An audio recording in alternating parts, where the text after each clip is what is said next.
ರಮೇಶ್ ಕತ್ತಿ ಜಿಲ್ಲಾ ಲೀಡರ್ ಅಲ್ಲ ಅಲ್ಲ. ಯಾರು ಹೇಳ್ತಾರೆ ಜಿಲ್ಲಾ ಲೀಡರ್ ಅಂತೇಳಿ?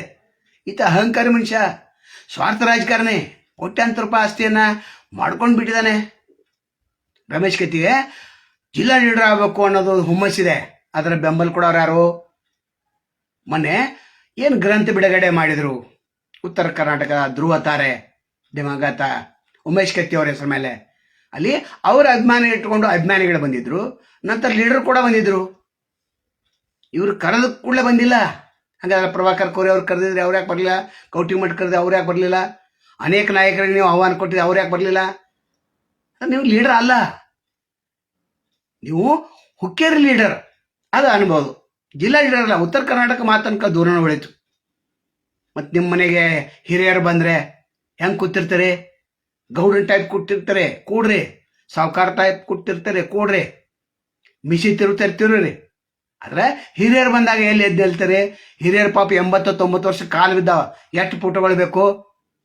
ಅವಾಗ ನೀವು ಹಿರಿಯರಪ್ಪ ನಮ್ಮ ಕಾಲು ಬೀಳಬೇಡ್ರ ಅಂತ ಅನ್ಲಿಲ್ಲ ಅಂದ್ರೆ ಸೊಕ್ಕಿನ ಮನುಷ್ಯ ನೀವು. ಹಿಂಗಾಗಿ ನಾ DCC ಬ್ಯಾಂಕ್ದಲ್ಲಿ ಒಂದು ಕಣ್ಣು ಮುಚ್ಚಿ ಕಣ್ಣು ತೆರೆದಾಗ ನಿಮ್ಮನ್ನು ಇಳಿಸ್ಬಿಟ್ರು.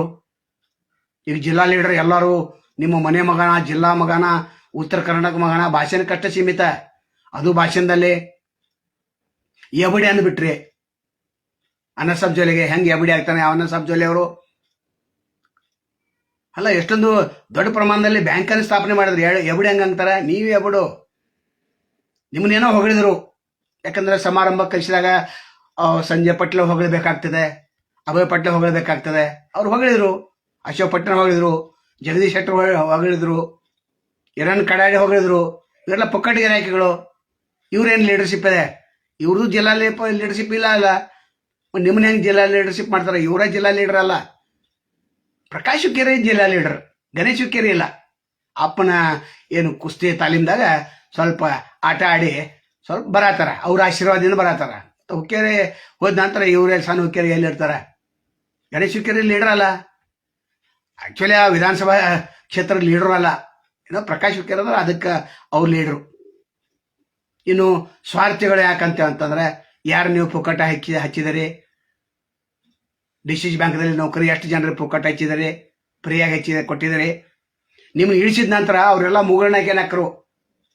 ಯಾವಾಗ 12-1 ಕಡೆ ಆದಾರಲ್ಲ, ನಿಮ್ಮನ್ನ ರಾಜೀನಾಮೆ ಕೊಡೋಂಗೆ ಮಾಡಿದಾರಲ್ಲ, ಅವರು ಅಲ್ಲಿ ವರ್ಕರ್ ಮುಗುಳ್ನಾಗೆ ನಕ್ಕರು. ಎಲ್ಲಿ ದೊಡ್ಡ ನಕ್ಕರು ಮತ್ತೆಲ್ಲಿ ಬಂದು ಕೂತಾನಂತೇಳಿ ಪ್ರತಿಭಟನೆ ಆಗಲಿಲ್ಲ, ಹಿಡಿದು ಹೇಳಿಲ್ಲ. ಯಾಕ? ಗೊತ್ತಿತ್ತು ಅವ್ರಿಗೆ. ಸಾವಿರಾರು ಕೋಟಿ ಬೆಳಗಾವದಾಗ ಆಸ್ತಿ ಮಾಡಿದಾರ, ಈ ಭಾಷಣ ಮಾಡತ್ತಾರ.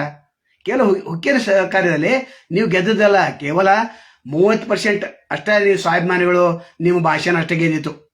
70% ಸತೀಶ್ ಜಾರಕಿಹೊಳಿ ಅವರು ಅಲ್ಲಿ ಟಿಕೆಟ್ ಕೊಡುವಲ್ಲಿ ಎಡವಿ ಬಿಟ್ರು. ಪುರಸಭೆ 2 ಅಧ್ಯಕ್ಷರು ಕೊಟ್ಟರು, ಅವರ ಗಲ್ಲಿ ಲೀಡರು ಇರಲಿಲ್ಲ. ಶಶಿರಾಜ್ ಕೊಟ್ಟರು, ಅವರು ಕೂಡ ಹಾಗೆ. ಈಗ 4-5 ಮಂದಿ ಅವ್ರು ಸತೀಶ್ ಜಾರಕಿಹೊಳಿ ಬೆನ್ನಿದ್ದ ಅಡ್ಡಾಡ್ತಿದ್ರು. ನಂತರ ಬಾಲಚಂದ್ರ ಜಾರಕಿಹೊಳಿ ಬಂದಾಗ ಅವ್ರ ಹಿಂದೆ ಅಡ್ಡಾಡ್ತಿದ್ರು, ಅನಸಬ್ ಜೋಲಿ ಅವ್ರು ಬಂದಾಗ ಅವ್ರ ಹಿಂದೆ ಅಡ್ಡಾಡ್ತಿದ್ರು. ಇವ್ರು ಹುಟ್ಟು ಬ್ಯಾಂಕ ಇರಲಿಲ್ಲ. ಅಲ್ಲಿ ನೀವು ಗೆದ್ದಿದ್ದಾರೆ, ಅದೊಂದು ಗೆದ್ದ ಮಾತ್ರಕ್ಕೆ ಎಲ್ಲ ಗೆದ್ದಂತ ಆಗಲಿಲ್ಲ ಅಂತ ಸತೀಶ್ ಜಾರಕಿಹೊಳಿ ಉತ್ತರ ಕೊಟ್ಟಿದ್ದಾರೆ. ಇನ್ನು ಸತೀಶ್ ಜಾರಕಿಹೊಳಿ AICC ಅಧ್ಯಕ್ಷ ಹೆಂಗಾಗ್ತಾರೆ? ಅವ್ರನ್ನ ಜಿಲ್ಲಾ ಹೈಕಮಾಂಡ್ ಕಾಂಗ್ರೆಸ್ ಯಾವ ರೀತಿ ಮಾಡ್ತಾರೆ ನೀವು ಸವಾಲ್ ಆಗ್ತಾರೆ. ನಿಮ್ಮ ಪ್ರಶ್ನೆ ಅಲ್ಲ ಅದು. ಯಾಕಂದ್ರೆ ಆ ಕಾಂಗ್ರೆಸ್ ಪಕ್ಷದ, ನೀವು ಕಾಂಗ್ರೆಸ್ ಪಕ್ಷದಲ್ಲಿ ಇದ್ದಿದ್ರೆ ಮಾತಾಡ್ಬೇಕು. ನೀವು BJP ಪಕ್ಷದಲ್ಲಿದ್ದವರು. ಅವ್ರು CM ಕುರ್ಚಿಗೆ ಟಾವೆಲ್ ಹಾಕಿದಾರೆ ಅಂತೇಳಿ, CM ಕುರ್ಚಿಯಲ್ಲಿ ಕಣ್ಣಿಟ್ಟವ್ರಂತ. ಹೌದು, ಇಡ್ತಾರೆ, ಅವರು ಇಟ್ಟಿದ್ದಾರೆ, ಮತ್ತೆ ಆಗ್ತಾರೆ. ಅದನ್ನು ನಿಮ್ಮ ಬಗ್ಗೆ ಹೇಳಿ. ರಮೇಶ್ ಕತ್ತಿ ಲೀಡ್ರೇ ಅಲ್ಲ. ಇನ್ನು ಉತ್ತರ ಕರ್ನಾಟಕ ಲೀಡರ್ ಬೆಳೆಸಲಿಕ್ಕೆ ಯಾರು ಹೋಗ್ತಾರೆ? ಎಲ್ಲ ಯಾರ ಕಡೆ ದುಡ್ಡಿಲ್ಲ, ಬರೇ ಪಂಪ್ ಹೊಡೆದಾದ್ರೆ ಅವರು. ಮತ್ತು ಸಮಾರಂಭ ಕಲಿಸಿ ಅಂದ್ಕೊಳ್ಳೆ ಅಷ್ಟು ಹೇಳಿಲ್ಲ. ಮತ್ತೆ ಹೆಂಗೆ ಆ ಮೊಮ್ಮಕ್ಕಳ ಕೈಯಲ್ಲೇನ ಭಾಷಣ ಮಾಡಿಸಿದ್ರೆ ಅದು ಮುಂದಿನ ಕಾಲಿಗೆ ಪೀಳಿಗೆ ಹೆಂಗೈತೆ ಅಂತ ತೋರಿಸೋ ಸಲಾಗಿ. ಅಂದ್ರೆ ನಿಮ್ಮ ಪೀಳಿಗೆನ ಬೆಳಿಬೇಕು. ಅದು ನೀವು ಕೊಟ್ಟಂಥ ಸ್ಟೈಲ ಅಲ್ಲಿ ಹೋಗಿ ನೋಡ್ರಿ. ಬೆಲ್ಲದ ಬಾಗಿವಾಡಿಗೆ ಕೂಡ್ರಿ, ಬೇಡ ನಂಗಿಲ್ಲ. ಹಿರಿಯರು ಬಂದಾಗ ಎದ್ದು ನಿಲ್ಬೇಕಲ್ಲ. ಅಥವಾ ನಾವು ಕಾಲು ಬೀಳ್ಬೇಡ್ರಪ್ಪ ಅಂತ ಹೇಳ್ಬೇಕು. ನಿಮ್ಮ ಕಾಲು ಬಿದ್ದವ್ರು ಏನೋ ಗೌಡ 8 ದಿವಸ ಆಯ್ತಾನ ಬಂದ. ಏನದ ನಿಮ್ದೆಲ್ಲ ದರ್ಬಾರ್ ನೋಡಿದಾರೆ ಅವರು.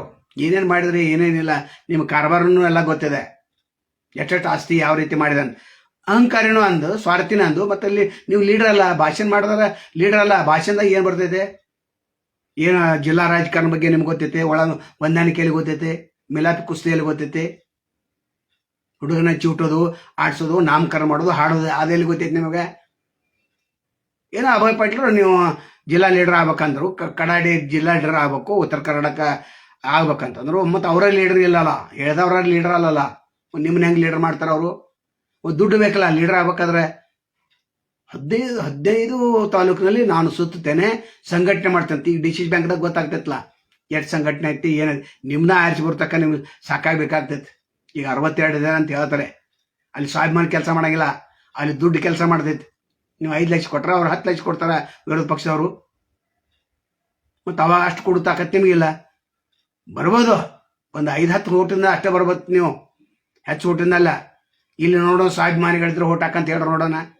ಇಲ್ಲಿ ಭಾಷಣ ನಡೆಯಂಗಿಲ್ಲ. ಅಲ್ಲಿ ಜನಸಾಮಾನ್ಯರು ಹುಟ್ಟಿದ್ದು 60,000.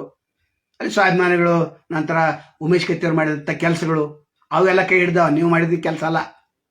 ನಿಖಿಲ್ ಕತ್ತಿಗೆ ಏನು ಭಾಷಣ ಬರ್ತೈತೆ? ಅವ್ರು ನಿಮ್ಮ ಜೊತೆ ಹೆಂಗೆ ಕೈ ಜೋಡಿಸ್ತಾರ? ಅವರು ಜೋಡಿಸಂಗಿಲ್ಲ. ಯಾಕೆ ಅವ್ರಿಗೆ ಏನೂ ಬರಂಗನೇ ಇಲ್ಲ. ಒಂದು ಗಲ್ಲಿ ಹುಡುಗವ ರಮೇಶ್ ಕತ್ತಿ ಲೀಡರ್ ಆಗ್ಬೇಕಾದ್ರೆ ಯಾವುದೋ ಕ್ವಾಲಿಟಿ ಇಲ್ಲ. ಇದೇನು ದುಡ್ಡು ಹಾಕೋರ್ದಾರಲ್ಲ, ಏನು ದುಡ್ಡು ಹಾಕ್ಬೇಕಂತ ವಿಚಾರ ಮಾಡಿದ್ರೆ ಯಾರು ದುಡ್ಡು ಹಾಕ್ಲಿಕ್ಕೆ ಹೋಗಬೇಡಿ. ಯಾಕಂದ್ರೆ ದುಡ್ಡು ಸಾಕಷ್ಟಿದೆ, ಹೊರಗೆ ತೆಗಿಯಂಗಿಲ್ಲ. ಕಂಜೂಸ್ಗೆರೆಕೆ ಸುಮ್ಮನೆ ಅದೇ ದಿವಸ ಊಟ ಮಾಡಿದ್ರಿ, ಊಟ ಮಾಡ್ರಿ, ಭಾಷಣ ಮುಗಿದ್ಕೊಳ್ಳಿ ಊಟ ಮಾಡಿ ಹೋಗ್ರಂತ. ದೊಡ್ಡ ಪ್ರಮಾಣ ಎಲ್ಲ ಅಂದ್ರೆ 2 ಸಲ ಊಟ ಹಾಕಿದ ಅಂತ ಹೇಳ್ಬೇಕಲ್ಲ. ಊಟಕ್ಕಾಗಿ ಬಂದಿದ್ರ? ಇಲ್ಲ. ಉಮೇಶ್ ಕತ್ತಿಯವರ ಏನು ಸಾಧನೆ ಇತ್ತು 30 ವರ್ಷದ್ದು, ಅದಕ್ಕೆ ಬಂದಿದ್ರು ಅವರು. ಹೀರಾ ಸಕ್ಕರೆ ಕಾರ್ಖಾನೆ ಲೂಟಿ ಮಾಡಿದ ಎಲ್ಲರಿಗೂ ಗೊತ್ತಿತ್ತಲ್ಲ. ಆ ದುಡ್ಡಲ್ಲಿ ಹೊತ್ತು 600 ಕೋಟಿ ಇನ್ನೊಬ್ರಿಗೆ ಹೇಳ್ತೀವಿ ಒದ್ದು ವಸೂಲು ಮಾಡ್ತಾರೆ ಅಂತ. ನಿಮ್ಮನ್ನ ಯಾರು ಒದ್ದು ವಸೂಲು ಮಾಡೋರು? ಮಾಡ್ತಾರೆ. ಅಲ್ಲಿ ಹೀರಾ ಸಕ್ಕರೆ ಕಾರ್ಖಾನೆ ಬಂತಂದ್ರೆ ಮಾಡ್ತಾರೆ. ಮಾಡೋರು ಮಾತ್ರ ಪ್ರಾಮಾಣಿಕರಿರ್ಬೇಕಷ್ಟೆ. ವಿರೋಧ ಪಕ್ಷದವರು ಅವರು ಮಾಡಂಗಿಲ್ಲ. ಯಾಕಂದ್ರೆ ನೀವಿಬ್ರು ಕಳ್ರನ, ಅವರು ಕಳ್ರ ಇವರು ಕಳ್ಳ. ನೀವು ಘಟ ಪ್ರಬಂಧ ತೆಗಿತಾರೆ ಅಂತ ಅವ್ರಿಗೆ ಗೊತ್ತೈತೆ. ಅವರು ಹೀರಾ ತೆಗಿಯಂಗಿಲ್ಲ. ಮಿಲಾಪಿ ಕುಸ್ತಿ, ಒಳ ಹೊಂದಾಣಿಕೆ. ರಾಜಕಾರಣದಲ್ಲಿ ಯಾರು ಮಿತ್ರಗಳಲ್ಲ, ಯಾರು ಶತ್ರುಗಳಲ್ಲ. ಇದು ನಿಮ್ಗೆ ಗೊತ್ತಿದೆ. ಅದಕ್ಕೆ ಇವತ್ತಿನ ಮುಖ್ಯ ವಿಷಯ ಅಂತಂದ್ರೆ ಇದೆ, ಲೀಡರ್ ಅಲ್ಲ. ಯಾವುದೇ ದೃಷ್ಟಿಕೋನ ನೋಡ್ರಿ, ಜ್ಞಾನ ಇಲ್ಲ, ಅಧ್ಯಾತ್ಮದ ಕೊರತಿದೆ, ಮಾತಾಡುವಂಥ ಪದ್ಧತಿ ಗೊತ್ತಿಲ್ಲ, ಹಿರಿಯರು ಬಂದ್ರೆ ಎದ್ದು ನಿಂತಲು ಗೊತ್ತಿಲ್ಲ, ಸಹಾಯ ಮಾಡೋದು ಗೊತ್ತಿಲ್ಲ, ದುರಹಂಕಾರ ಇದೆ, ಕಾಮ್ ಕ್ರೋಧ ಲೋಭ ಮೋಹ ಮದ ಮತ್ಸರ ಅಹಂಕಾರ ಆಸೆ ಎಲ್ಲ ಸುತ್ತಕೊಂಡ ನಳ್ತಾ ಇದ್ದೀರಿ. ಹೀಗಾಗಿ ಲೀಡರ್ ಆಗುವಂಥ ಯಾವುದೇ ಲಕ್ಷಣ ಇಲ್ಲ. ದುಡ್ಡು ಹೂಡಾರ ಐತಿ, ಹೂಡಬೇಡ್ರಪ್ಪ ಅಂತ. ಎಲ್ಲಿ ಒಂದು ಮ್ಯೂಚುವಲ್ ಫಂಡ್ದಾಗ ಹೂಡ್ರಿ, ಅಥವಾ ಬೀರೇಶ್ವರ ಬ್ಯಾಂಕ್ದಾಗ್ರೆ ಹೂಡ್ರಿ. ಅಲ್ಲೇನೋ 15% ಇಂಟ್ರೆಸ್ಟ್ ಏನೋ ನಿಮಗೆ ಕೊಡ್ತಾರೆ. ಆದ್ರೆ ಇಲ್ಲಿ ದುಡ್ಡು ಹೂಡಕ್ಕೆ ಹೋಗ್ಬೇಡ್ರಿ. ಯಾರು ಉತ್ತರ ಕರ್ನಾಟಕ ಲೀಡರ್ ಮಾಡ್ಬೇಕಂತ ಏನಿದೆಲ್ಲ ಬೇರೆಯವ್ರನ್ನ ತೆಗೀರಿ. ಭಾಳ ಜನ ಇದ್ದಾರೆ. ಲಾಸ್ಟಕ್ಕೆ ಪ್ರಕಾಶ್ ಹುಕ್ಕೇರಿಯವರು ಲೀಡರ್ ಅಲ್ಲ, ಆದರೆ ಜಿಲ್ಲಾ ಲೀಡರ್. ಉತ್ತರ ಕರ್ನಾಟಕ ಲೀಡರ್ ಆಗ್ಬೇಕಾದ್ರೆ ಅವ್ರಿಗೆ ದೊಡ್ಡ ಒಂದು ಶಕ್ತಿ ಬೇಕಾಗ್ತದೆ. ಜಿಲ್ಲಾ ಲೀಡರ್ ಅಂದ್ರೆ ಅಶೋಕ್ ಪಟ್ಟಣ ಆಗ್ಬೋದು. ಅವರು ಸೀಮಿತ ಅಲ್ಲ, ಅವರು ಲೀಡರ್ ಆಗಿ ಬೆಳೆದಿಲ್ಲ, ಬೆಳಿಬೇಕಾಗಿತ್ತು, ಬೆಳೆದಿಲ್ಲ. ಅವ್ರಿಗೆ ಅವರು ಚೆನ್ನಾಗಿ ಮಾತಾಡ್ತಾರೆ.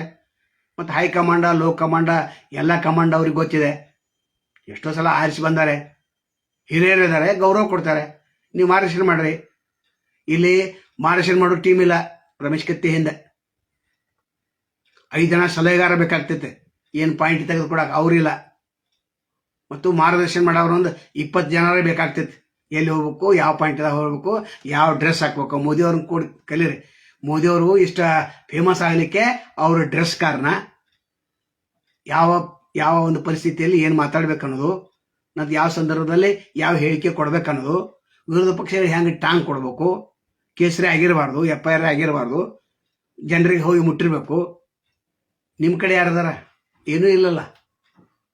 5-6 ಬೈಗಳು, ನಂತರ 4-5 ಟಾಂಗ. ನೀವು ಲೂಟಿ ಮಾಡಿದ್ರೆ ನೀವು ಲೂಟಿ ಮಾಡಿದ್ರಿ. ನೀವು ಲೂಟಿ ಅವ್ರು ತೆಗಿತಾರೆ, ಅವ್ರು ನೀವು ಲೂಟಿ. ಲೀಡರ್ಶಿಪ್ ಲಕ್ಷಣ ಅಲ್ಲ. ಪಾಯಿಂಟ್ ಟು ಪಾಯಿಂಟ್ ಎಲ್ಲಿ ಮಾತಾಡಿದ್ರಿ? ಗೋಕಾಕ್ ಮಿಲ್ಲದ ಎಲ್ಲಿ ಮಾತಾಡಿದ್ರಿ? ಇಲ್ಲ, ಯಾಕಂದ್ರೆ ಗೊತ್ತಿಲ್ಲ. ಅಲ್ಲಿ ಸಮಗ್ರವಂತ ವರದಿ ತೆಗಿಬೇಕಲ್ಲ. ಅಂಬಿರಾವ್ ಪಟ್ಲೆ ಹಂಗೆ ಧೂಳಿಪಟ ಮಾಡಿದರು. 12,000 ವರ್ಕರ್ ಇದ್ರು. ಈಗ ಕೇವಲ 500-600 ಇದಾರ. ಅಲ್ಲಿ ಮನೆಗಳ ಪರಿಸ್ಥಿತಿ ನೋಡ್ರಿ. ಇಂಥವ್ರ ಕೈಯಲ್ಲಿ ನೀವು ಜಿಲ್ಲಾ ರಾಜಕಾರಣ ಕೊಡ್ತೀರಿ, ರಾಜ್ಯ ರಾಜಕಾರಣ ಕೊಡ್ತೀರಿ, CM ಮಾಡ್ತೀರಿ, AICC ಮೆಂಬರ್ ಮಾಡ್ತೀರಿ. ಪಾಯಿಂಟ್ ಟು ಪಾಯಿಂಟ್ ಮಾತಾಡಬೇಕು. ಪಾಯಿಂಟ್ ಟು ಪಾಯಿಂಟ್ ಮಾತಾಡಿ ಜನ ನಿಮಗೆ ಪಾಯಿಂಟ್ ಗೊತ್ತಿಲ್ಲ. ಪಾಯಿಂಟ್ ಕೊಡೋಂಥ ಸಲಹೆಗಾರ ಇಲ್ಲ, ಮಾಸ್ಟರ್ ಮೈಂಡ್ ಇಲ್ಲ. 15-20 ಜನ ಟೀಮ್ ಇರ್ಬೇಕು ನಿಮ್ಮ ಜೊತೆ. ನೀವು ಟೀಮ್ ಅಲ್ಲ, ನಿಮ್ಗೆ ಗೊತ್ತಿಲ್ಲ ಹೆಂಗೆ ಮಾತಾಡೋದು, ಮತ್ತು ನಿಮ್ಮ ಲೀಡರ್ಶಿಪ್ ಮಾಡಂಗಿಲ್ಲ. ಅವ್ರು ಏನೋ ಭಾಷಣ ಮಾಡಿ ಹೋದ್ರು ಅಷ್ಟೇ, ಅದಕ್ಕೆ ಸೀಮಿತ ಅಷ್ಟೇ. ಅದಕ್ಕೆ ಈ ಒಂದು ಹುಕ್ಕೇರಿ ಚುನಾವಣೆ ಜಿಲ್ಲಾ ವ್ಯಾಪ್ತಿಗೆ ಪ್ರಸರಿಸೋದಿಲ್ಲ, ಹೀರಾಕೂ ಸಂಬಂಧ ಬರೋದಿಲ್ಲ, DCC ಬ್ಯಾಂಕು ಸಂಬಂಧ ಬರೋದಿಲ್ಲ. ಅವರು ಹುಕ್ಕೇರಿ ಲೀಡರ್ ಅಂತ ಒಪ್ಕೊಂಡಿಲ್ಲ, ಸತೀಶ್ ಜಾರಕಿಹೊಳಿ ಒಪ್ಕೊಂಡಾರ. ಅದ ಜಿಲ್ಲಾ ಲೀಡರ್ ಅಲ್ಲ ಅಂತೇಳಿ ಎಲ್ಲರಿಗೂ ಗೊತ್ತಿದೆ. ಅದು ಯಾರು ಹೇಳಕ್ ತಯಾರಿಲ್ಲ. ನಾವು ಹೇಳತ್ತೇವೆ ಈಗ ಇವೆಲ್ಲ ಹೇಳಿದೆವು, ಇನ್ನೂ 15-20 ಪಾಯಿಂಟ್ ಇದಾವೆ. ಇವ್ರ ಬಗ್ಗೆ ಹೇಳ್ಕೊತ ಕೂತ್ರೆ ದೊಡ್ಡ ಕಥೆನಿದೆ. ಇವ್ರ ಲೀಡರ್ ಅಲ್ಲ, ಸ್ವಾರ್ಥಿಗಳು, ದುರಹಂಕಾರಿಗಳು. ಇಷ್ಟು ಸಾಕು.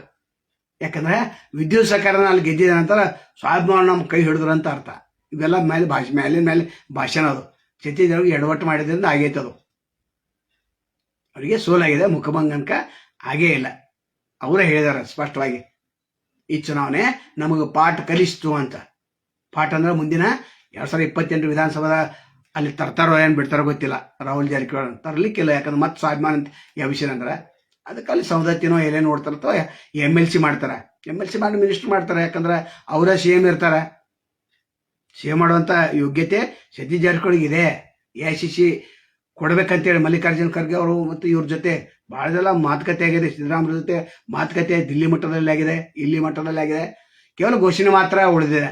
ಅದೇ ಸ್ವಲ್ಪ DK ಶಿವಕುಮಾರ್ ಏನೋ ಅಡ್ಡಗಾಲ ಹೊಡ್ಯಾತಾರೆ. ಯಾಕಂದ್ರೆ ಇವ್ರ ಮೇಲೆ ಹೋದ್ರ ಅಂತಂದ್ರೆ ನಮ್ಮನೆಯಲ್ಲಿ ತುಳಿದಲ್ಲ ಅಂತ ಅಂದ್ರೆ. ಈಗ ಮತ್ತೆ ಹುಕ್ಕೇರಿ ಒಂದು ವಿದ್ಯುತ್ ಕರೆಂಟ್ಗೆ ಬರೋಣ. ಇಲ್ಲಿ ವಿದ್ಯುತ್ ಕರೆಂಟ್ಗೆ ಅಷ್ಟೇ ಇವ್ರು ಸೀಮಿತ. ಜಿಲ್ಲಾ ವ್ಯಾಪ್ತಿ ಕರೆಂಟ್ ಹಬ್ಬೋದಿಲ್ಲ.